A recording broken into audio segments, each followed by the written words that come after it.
Hai, nama saya Saad Kaban. Ini adalah rangkuman materi linguistik semester 1 mulai dari pertemuan 6 sampai ke pertemuan 10.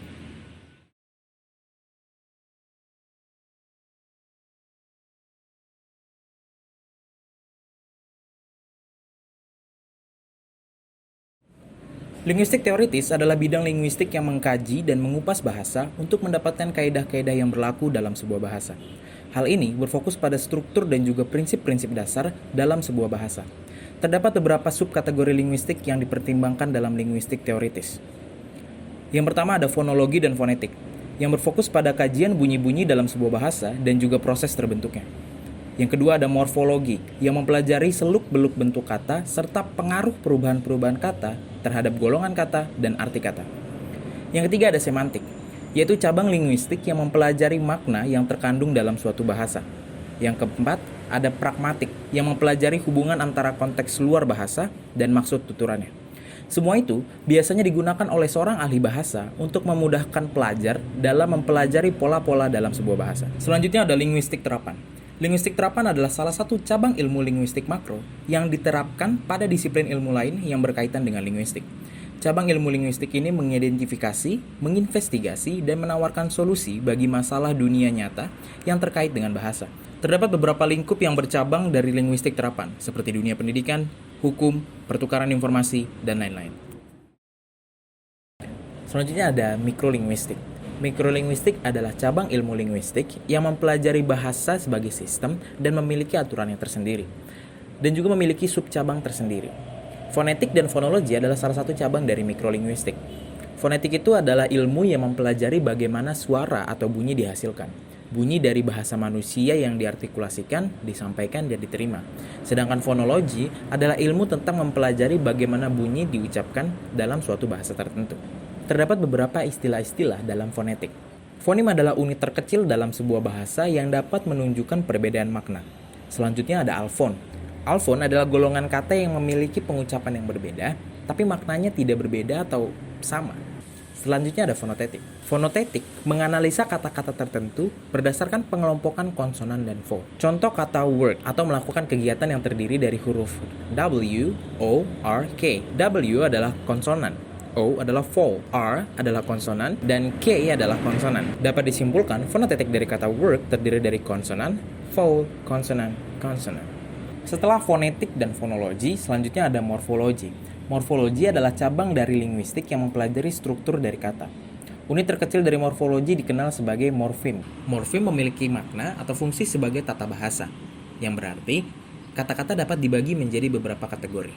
Kategori yang pertama adalah free morphemes versus bound morphemes. Free morphemes adalah unit kata yang dapat berdiri sendiri, dengan artian tidak dapat dikelompokkan lagi ke dalam bagian kata terkecil. Contoh yes dan no. Sedangkan bound morphemes adalah unit kata yang dapat dikelompokkan lagi ke dalam bagian terkecil. Contohnya kata unkind. Kata kind adalah free morphemes, yang berarti tidak dapat dikelompokkan lagi. Sedangkan kata un dapat dikelompokkan lagi. Setelah free morphemes dan bound morphemes, kategori selanjutnya adalah derivational versus inflectional morphemes. Derivational morphemes berarti membuat kata-kata baru dengan mengubah arti atau makna dari kata. Contohnya kata happy dirubah menjadi kata unhappy, yang mana keduanya memiliki makna yang berbeda. Sedangkan inflectional morphemes tidak mengubah makna namun merubah fungsi dari sebuah kata. Contohnya kata camera menjadi kata cameras.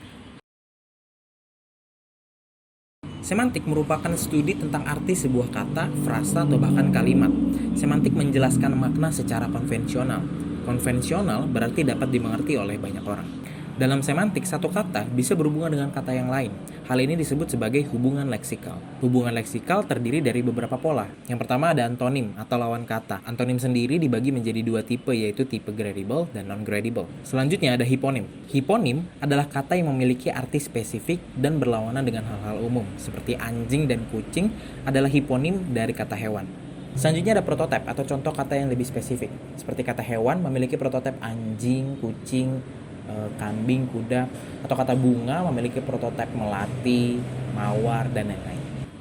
Selanjutnya ada homonim atau kata yang memiliki arti berbeda dan biasanya dibangun dengan komposisi yang serupa. Selanjutnya ada homofon, kata-kata berbeda yang sama ketika dibaca namun berbeda ketika dieja.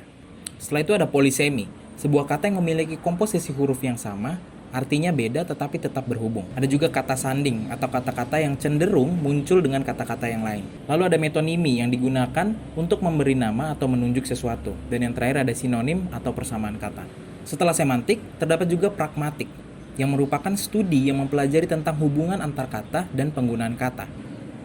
Setelah semantik dan pragmatik, terdapat juga sintaks. Sintaks merupakan studi yang mempelajari aturan yang mengatur bagaimana kata digabungkan agar membentuk sebuah kalimat dalam suatu bahasa. Ada dua bagian kalimat yang sangat penting dalam menganalisa sintaks, yaitu frasa dan klausa. Psikolinguistik. Psikolinguistik mempelajari faktor-faktor psikologis dan neurobiologis yang memungkinkan manusia memperoleh, menggunakan, dan memahami bahasa. Ada beberapa subdivisi dalam psikolinguistik yang didasarkan pada komponen-komponen yang membentuk bahasa pada manusia. Setelah psikolinguistik, terdapat juga sosialinguistik. Sosialinguistik adalah kajian yang menyusun teori-teori tentang hubungan masyarakat dengan bahasa. Berikut ini adalah terminologi dasar dalam sosialinguistik. Yang pertama ada isolek. Isolek dipakai untuk merujuk secara netral kepada sarana komunikasi yang digunakan oleh komunitas tertentu, khususnya ketika pemilihan suatu klasifikasi yang lebih akurat menjadi masalah perdebatan. Ada juga sosialek. Sosialek adalah bahasa variasi dalam domain sosial tertentu. Terdapat juga beberapa variasi dalam sosialinguistik. Yang pertama adalah speech communities. Adalah kelompok orang yang memiliki repertuar verbal dan norma-norma praktik kebahasaan yang mirip. Selanjutnya ada high or low prestige. Di konteks ini ditentukan sebagai sesuatu yang berkaitan oleh tipe-tipe akses sosial yang dipakai. High prestige berkaitan dengan bahasa kelas atas. Low prestige berkaitan dengan bahasa kelas bawah. Selanjutnya ada social network yang dibagi menjadi dua, tight community dan loser community. Tight community adalah semua member group yang mencoba berinteraksi satu sama lain. Sedangkan loser community adalah member group yang jarang berinteraksi. Setelah itu ada language change. Fenomena mempelajari keduanya yaitu historical linguistic dan social linguistic.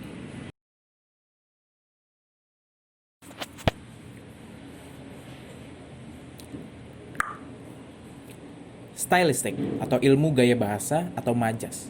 Stylistik secara garis besar adalah ilmu yang berfokus untuk memproduksi ekspresi atau gaya dalam berliterasi. Terdapat dua metode untuk menggambarkan makna kata. Pertama adalah konotasi yang mengacu pada beragam asosiasi positif dan negatif yang secara alami dibawa oleh kebanyakan kata. Yang kedua adalah denotasi yang memiliki definisi harfiah atau eksplisit seperti yang biasa kita temukan di kamus. Berikut adalah beberapa perangkat dalam stylistik. Pertama ada alliteration atau pengulangan bunyi konsonan awal seperti pulang pergi, bolak-balik, dan lain-lain. Yang kedua ada allusion, gaya bahasa yang mengambil referensi dari orang, tempat, benda, atau bahkan kejadian. Seperti, nilainya pasti bagus karena dia adalah Einstein di kelas ini. Kata Einstein mengacu kepada Albert Einstein yang dianggap sebagai orang paling pintar di dunia. Nah, kalimat tersebut memakai kata Einstein untuk menggambarkan seseorang yang sangat pintar. Selanjutnya ada anafora, frasa atau kalimat yang diawali dengan kata yang sama. Misalnya, ada gula, ada semut. Atau, indahnya rembulan terangi malam, indahnya matamu mengalihkan duniaku. Yang keempat ada antitesis. Ini adalah gaya bahasa atau majas yang menghubungkan dua hal bertolak belakang atau kontras. Contohnya, kambing di kampung sendiri tapi banteng di perantauan. Selanjutnya ada hiperbol. Ini adalah gaya bahasa yang melebih-lebihkan sebuah makna atau konteks. Contohnya, saya sudah memberitahu Anda ratusan kali. Nah, kata ratusan kali tidak benar-benar berarti beratus-ratus kali, melainkan bentuk hiperbola atau melebih-lebihkan dari berkali-kali atau lebih dari satu kali. Selanjutnya ada litotes. Ini adalah gaya bahasa yang bertujuan untuk merendahkan makna dari sebuah kata. Misalnya, kata baik diganti dengan kata tidak buruk. Atau dalam kehidupan sehari-hari kita biasa mendengar istilah selamat datang di gubuk kami. Nah, kata gubuk digunakan untuk merendahkan makna rumah. Lalu ada metafor. Gaya bahasa ini membuat kiasan yang menggambarkan dua hal dengan konteks yang sebenarnya berbeda namun memiliki karakteristik yang sama. Contohnya, engkau adalah pelita di hatiku. Nah, kata pelita sebenarnya memiliki konteks yang tidak ada hubungannya dengan hati atau perasaan seseorang. Namun, dengan majas ini kita bisa menggunakan kata pelita untuk menggambarkan sesuatu yang dapat menerangi. Lalu ada metonomi. Majas ini menggunakan sebuah kata untuk menggambarkan suatu konteks yang berhubungan dengan subjeknya. Misalnya, dalam bahasa Indonesia kita menggunakan kata tanah air untuk mengganti kata Indonesia, atau kata timah panas untuk mengganti kata peluru. Selanjutnya ada narration technique atau teknik narasi. Biasanya dibagi menjadi dua, sudut pandang orang pertama atau sudut pandang orang ketiga. Selanjutnya ada onomatopoeia. Majas ini menggambarkan suara dalam bentuk literasi, seperti kata boom yang menggambarkan ledakan dan kata bang yang menggambarkan tembakan. Dan masih banyak lagi perangkat-perangkat stylistik lainnya. Semiotik. Singkatnya, semiotik adalah ilmu tentang makna yang melekat dalam sebuah tanda, simbol, atau logo. Dalam semiotik terdapat dua hal tentunya, yaitu penanda, sebuah tanda, simbol, logo, dan lain-lain, dan yang kedua adalah makna dari tanda tersebut. Semiotik juga dinilai dengan dua cara, yaitu connotation atau konotasi, makna yang tersirat, ada juga denotation atau denotasi, yaitu makna secara harfiah. Setelah semiotics, ada juga discourse analysis atau analisa wacana. Analisa wacana ini adalah sebuah ilmu yang mencari makna atau konteks antara pembicara atau penulis dengan pendengarnya atau pembacanya yang menimbulkan aksi sosial. Demikianlah rangkuman materi linguistik semester 1 dari pertemuan 6 sampai ke pertemuan 10. Terima kasih.